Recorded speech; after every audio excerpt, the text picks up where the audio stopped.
El parlamentario socialista ha presentado las enmiendas de la 101 a la 131.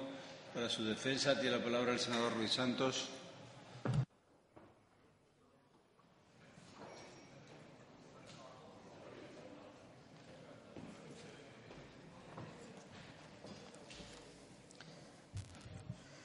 Presidente, señorías, buenas tardes. Desde nuestro grupo hemos presentado 31 enmiendas a esta ley para la protección de los trabajadores a tiempo parcial y otras medidas urgentes en orden económico y social, de la 101 a la 131. Sinceramente, tengo que empezar diciéndoles que no deberíamos haber presentado ni una sola enmienda, porque lo que hoy tendríamos que traer aquí exclusivamente es el acuerdo que se ha alcanzado respecto al trabajo a tiempo parcial, también sobre las tasas aeroportuarias o lo que conocemos sobre lo ocurrido en el accidente ferroviario y la posibilidad, evidentemente, de indemnizar. Pero ustedes han tenido la capacidad, y yo lo entrecomillo, pero la mala idea de utilizar ese acuerdo como un escudo humano para traernos un verdadero caballo de Troya con unas medidas lesivas para el conjunto de los trabajadores de este país. Eso es lo que hoy traemos aquí y por eso tenemos que enmendar esas otras medidas urgentes que ustedes, pues su urgencia es colocar esas medidas porque saben que de otra manera se tendría mucha más polémica y ustedes necesitan, como digo, este escudo. No tendríamos que enmendar, y estamos de acuerdo, por eso no lo vamos a hacer, aquellas que están referidas, esas disposiciones del capítulo 2 de esta ley, referidas al tiempo parcial, al trabajo a tiempo parcial, porque hoy nos trae aquí una sentencia, la sentencia del Tribunal Constitucional de marzo de este año 2013, del pasado marzo del 2013. Declaraba la nulidad de la regulación de los efectos de la cotización del trabajo a tiempo parcial en las futuras pensiones de esos trabajadores, porque las consideraba que iban en contra del principio de igualdad y no discriminación por razón del sexo. Y, como digo, eso es lo que nos trae hoy aquí, no es otra cosa. Y también lo que hizo que se llegara a un acuerdo por los agentes sociales el 31 de julio del pasado año 2013 y que en el seno del Pacto de Toledo también hubiera un acuerdo unánime. Y, además, tendríamos que estar todos conformes, sobre todo cuando hablamos de materias tan sensibles como es el trabajo a tiempo parcial, porque las últimas noticias en los últimos tiempos sobre esa modalidad contractual no han sido precisamente buenas. Esta, de este capítulo 2 de esta ley, sí lo es, pero las anteriores no lo son. La reforma laboral vino a traer mucha precariedad a esa modalidad de contratación a tiempo parcial. No hace mucho tiempo, un decreto en diciembre de 2013 también trajo precariedad. Ustedes han generado un sucedáneo de lo que se conoce como minijobs, pero, claro, en versión española, que tienen una misma característica que aquellos, y es que provocan precariedad tanto en la remuneración como en su protección social, que, desde luego, la lesiona. Y, además, los últimos datos, en ese sentido, son alarmantes. El salario medio se ha visto disminuido en este país desde que se aprobó su reforma laboral y ha contribuido también la precarización que supone esta nueva regulación del trabajo a tiempo parcial, un 10% menos de salario. Sin ir más lejos, el año pasado el 36% de los contratos celebrados fueron contratos a tiempo parcial. En el 2013 disminuyeron en 669.000 los contratos de jornada completa y subieron 137.000 los contratos celebrados a tiempo parcial. Qué decir ya de la capacidad de echar horas extraordinarias, complementarias, incluso, desde luego, no recogidas en ninguna relación contractual trabajador-empresario.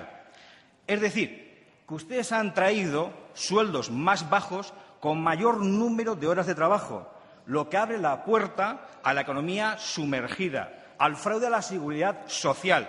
En definitiva, una frase que les sonará.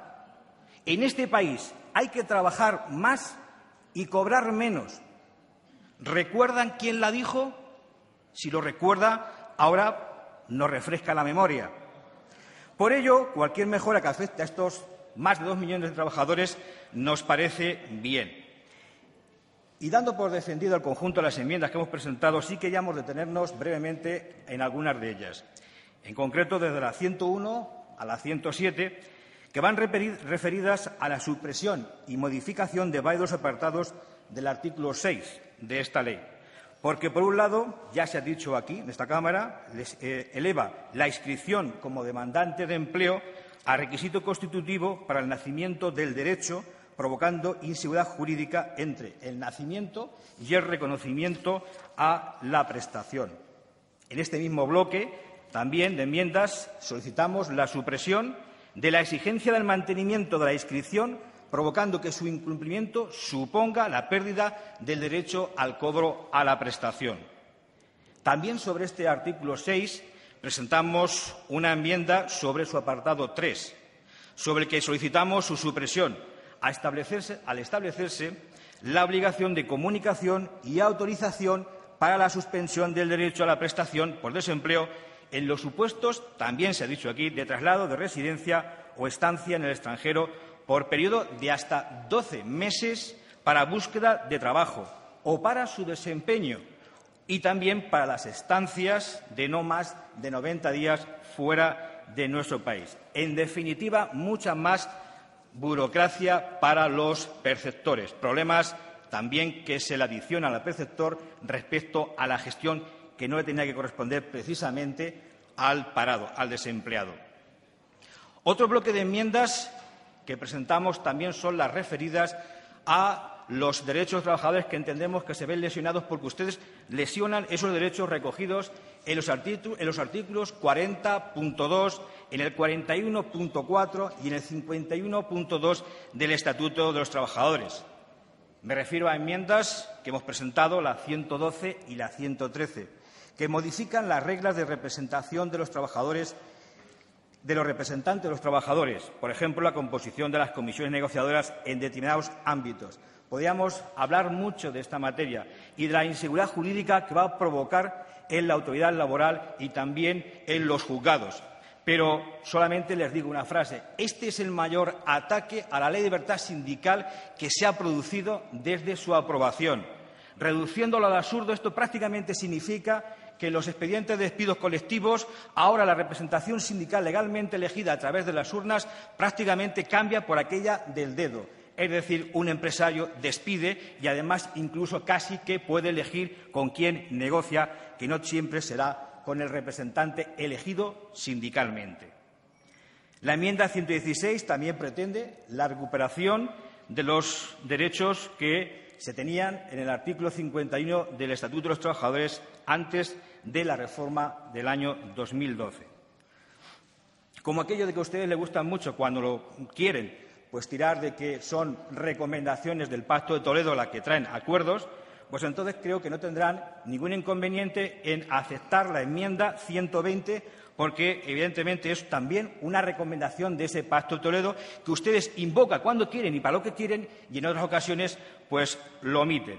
Esa enmienda 120 viene a decir que los profesores funcionarios pertenecientes a los cuerpos docentes universitarios, cuando alcancen su edad legal de jubilación, puedan prolongarse 5 años más su docencia, su trabajo, y porque evidentemente no se puede despreciar la capacidad, la experiencia de esos profesores funcionarios universitarios.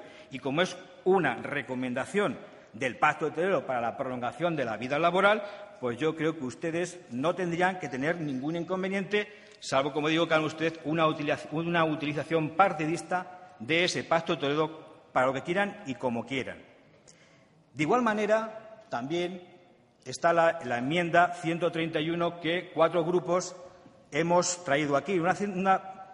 Una enmienda, la 131, que todos tenemos sobre la mesa porque, aparte de ser una petición casi colectiva, es también una petición que ustedes tienen encima de la mesa y que nace de un estudio que la Plataforma por la Investigación Digna y la Federación de Jóvenes Investigadores Precarios nos han enviado y que hemos recogido todos los grupos, y que no veo cuál puede ser la causa de que ustedes pues no la admitan, porque lo dicen los propios interesados, los que saben de la materia, y también pues lo dice la recomendación 10ª del Pacto de Toledo, que trae a su vez causa de una disposición adicional 28ª de la Ley 14/2011 de Ciencia, Tecnología e Innovación, que establece que las personas que participen en programas de ayuda a la investigación deberán ser contratadas por las entidades a las que se adscriban.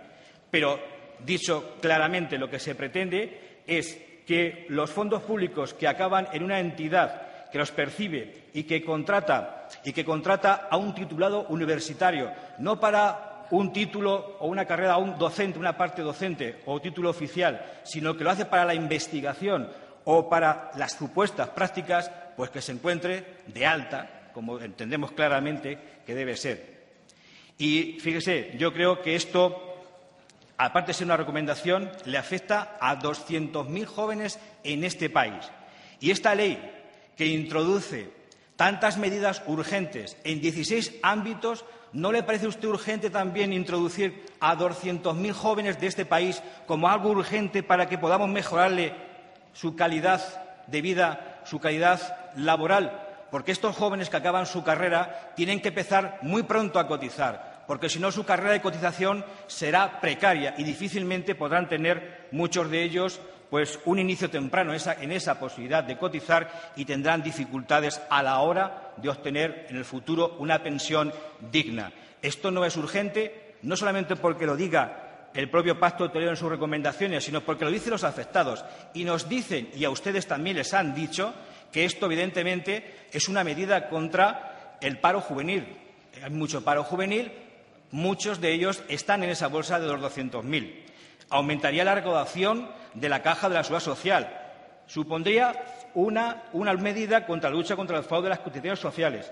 Y, en definitiva, así leemos un informe que yo quiero aquí dejar públicamente constancia y el agradecimiento, y creo que lo hago también en nombre del resto de grupos que introducíamos esta enmienda a estos proponentes, de alguna manera, que no están aquí, pero que nosotros estamos también para representarles a ellos.